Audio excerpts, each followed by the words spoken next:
இதெல்லாம் போதும், பாவெல்லாம் மன்னிக்கப்பட்டுரும். பாவரிக்க ஜெபம் பண்ணல சர்ச்சில் போய், அது உதட்டில் தானே, உள்ளத்து மனம் திரும்புதல் இல்லை. பாவரிக்க ஜெபம் பண்ணிட்டல, அவ்வளோதான், முடிஞ்சிட்டப்போ இனி இஷ்டப்படி இரு. வாரத்தில் ஒரு நாள் வந்து பாவரிக்க ஜெபம் பண்ண போது இது பிசாசனுடைய தந்திரம். மக்களை இப்படி வஞ்சித்து வஞ்சித்து வஞ்சித்து பொய் சொல்லி அவங்களை பாவத்துக்குள்ள அடிமையாக்கி அவங்களுடைய சமாதானத்தை கெடுத்து நிம்மதியை கெடுத்து கடைசியில் நரகத்தின் அக்குனிக்குள்ளே அவளை கொண்டு போதுதான் சாத்தானுடைய திட்டம். அப்போ யார் என்னை விடுதலை ஆக்குவா? தப்புன்னு தெரியுது, ஆனால் விட முடியலையே. அந்த நேரம் வந்தால் ஏவுதல் வருது. அந்த சீரியலை பார்க்காம இருக்க முடியல. மென்டல் மாதிரி ஆயிடுறேனே, பைத்தியம் பிடிச்ச மாதிரி ஆயிடுது. அதுக்கு போய் அடிமை ஆயிடுறேனே. செல்ஃபோனை இது பார்க்காம இருக்க முடியல. இந்த ஆபாச படங்களை என்னை தூண்டுது, என்னை ஏவுது, அது இல்லாமல் இருக்க முடியலையே. அந்த பின்னால் இருக்கிற பிசாசு அவனுடைய கிரியைகளை அழித்து உங்களுக்கு விடுதலை கொடுக்க இயேசு வல்லமை உள்ளவர். அவரால் மட்டும்தான் முடியும். அவர் ஒருவர் தான் நம்முடைய பாவங்களுக்காக மறித்து பிசாசின் கிரியைகள் அழித்து ஜெயித்தவர்.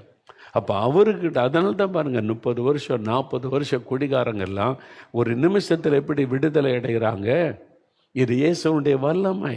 அதுக்கு பின்னால் இருக்கிற ஆவியனுடைய கிரியை அழிக்கப்பட்ட உடனே மனசு புதுசாக மாறுகிறது.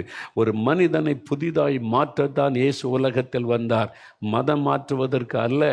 அதனால் என்னங்க பிரயோஜனம்? குடிகாரனா இருக்கிற அந்த மதத்துலேருந்து குடிகாரனா இருக்கிற கிறிஸ்தவ மதத்துக்கு வந்து குடிக்கிறான்னா அவன் என்ன பிரயோஜனம்?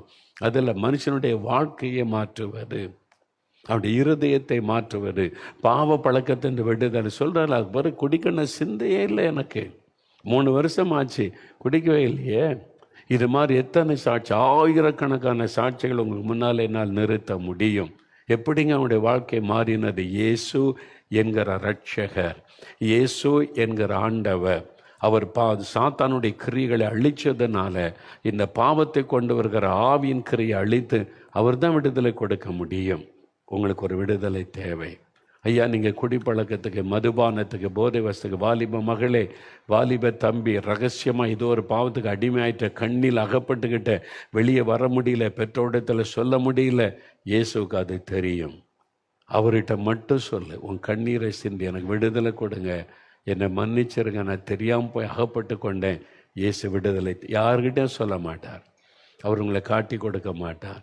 அவர் இலவசமாய் விடுதலை கொடுத்து, உன் பாவம் மன்னிக்கப்பட்டது மகளே, உன் பாவம் மன்னிக்கப்பட்டது மகனே, நான் உனக்கு விடுதலை தருகிறேன், என்னுடைய வாழ்க்கையை மாற்றி தருவார். அதுக்கு தான் இயேசு உங்களோடு பேசுகிறார். அதுதான் இயேசு செய்கிற மிகப்பெரிய அற்புதம்.